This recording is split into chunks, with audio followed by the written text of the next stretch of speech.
વરસાદના વિઘ્નને લીધે સમગ્ર અમદાવાદમાં પાર્ટી પ્લોટથી લઈ સમગ્ર જિલ્લામાં ગરબા આયોજકો ચિંતિત હતા, ત્યારે શહેરી ગરબા રાબેતા મુજબ શરૂ રહ્યા હતા. નવલા નોરતાના પ્રથમ દિવસથી જ વરસાદ ગરબાના રંગમાં ભંગ પાડી રહ્યો છે અને ખાસ કરીને પાર્ટી પ્લોટ તેમજ ક્લબમાં ગરબા થઈ શક્યા નથી. ત્યારે અમદાવાદમાં ખેલૈયાઓએ ફરી શેરી ગરબા તરફ નજર દોડાવી હતી તેમજ વરસાદી માહોલ વચ્ચે પણ શેરી ગરબામાં રમઝટ જમાવી હતી.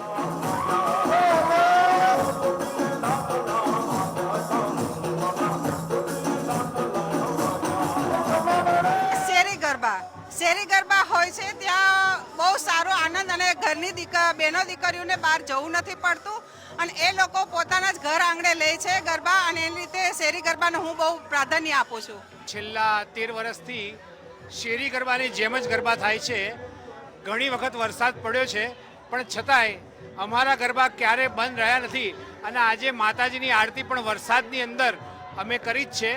આ ગરબા પહેલી વખત થતા નથી, વરસાદ પડ્યા તો પણ અમારા ગરબા ચાલુ જ રહે છે.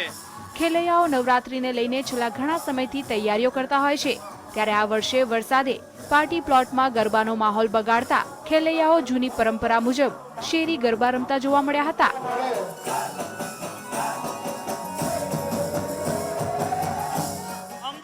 વરસાદના લીધે પાર્ટી પ્લોટ થી દરેક જગ્યાએ નવરાત્રીઓ બંધ છે, ત્યારે નાના એરિયામાં અત્યારે નવરાત્રી ચાલુ રહી છે.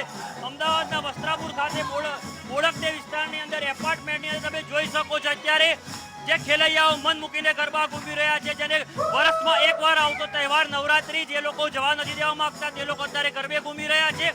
અહીંયા તમે જોઈ શકો ખેલૈયાઓનો જે ઉત્સાહ છે, જે લોકોને વરસાદનો વિઘ્ન નથી નડતું તે લોકો અત્યારે હાલ ગરબા રમી રહ્યા છે. તમે અત્યારે જોઈ શકો છો ગરબા રમી રહ્યા છે અને જોવાનું રહ્યું હવે કે કઈ આવતીકાલની જો દિવસ છે તે વરસાદના લીધે બગાડે છે કે નહીં. કેમેરામેન કનુ ભરવાડ સાથે યશ ઉપાધ્યાય, GSTV અમદાવાદ.